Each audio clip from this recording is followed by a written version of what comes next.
Wilujeng enjing sadayana, abdi Glenda ti kelas 11 mipagenap mimiti kuring hoyong hatur ka guru sareng rencangan anu masihan kuring kasempatan kanggo masihan biantara ayeuna. Para hadirin dina kasempatan ieu, kuring bakal ngaduikeun pidato ngeunaan basa Sunda. Basa Sunda mangrupikeun basa tina cabang Melayu Pinensian ti kaluarga basa Austronesian. Basa Sunda mangrupikeun bahasa indung sareng penyatur kadua panglobana ti Indonesia saatos basa Jawa. Basa Sunda gaduh seueur dialek sapertos Sunda Banten karena basa Sunda Tengah Jawa dialek dicampur sareng basa Jawa.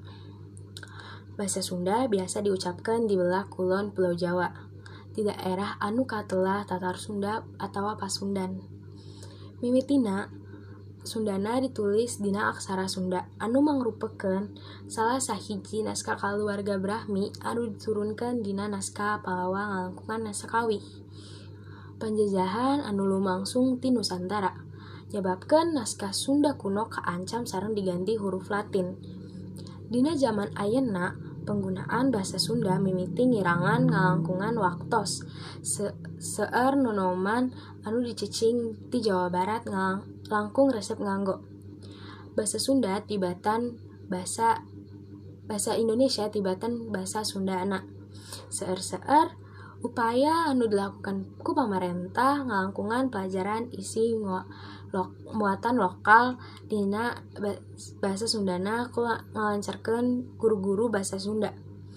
Hajakalna masih seueur rumaja anu sesa nggunakeun basa Sunda. Nyatana aya seueur cara anu sanes supaya para nonoman henteu susah. Seperti ngalangkungan lagu kaulinan tapi latihan nganggunakeun dina kahuripan sadidinten. Kusabab kitu, kuring ngajak nonoman pikeun ngembela Sunda anu ngajaga aya Sunda di kalangan nonoman supaya bisa basa Sunda tiasa salamet salaku basa indung ku panyatur panglobana di Indonesia.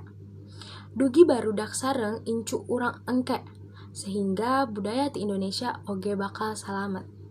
Maren eta kuring carioskan ngeunaan biantara penting ngalastirikan dina basa Sunda ti kalangan rumaja. Aya kirang langkung sareng sababaraha kalepatan dina kacepatan kuring dina kecap kuring naha dihaja tapi henteu. Kuring nyungkeun hapunten, hatur nuhun.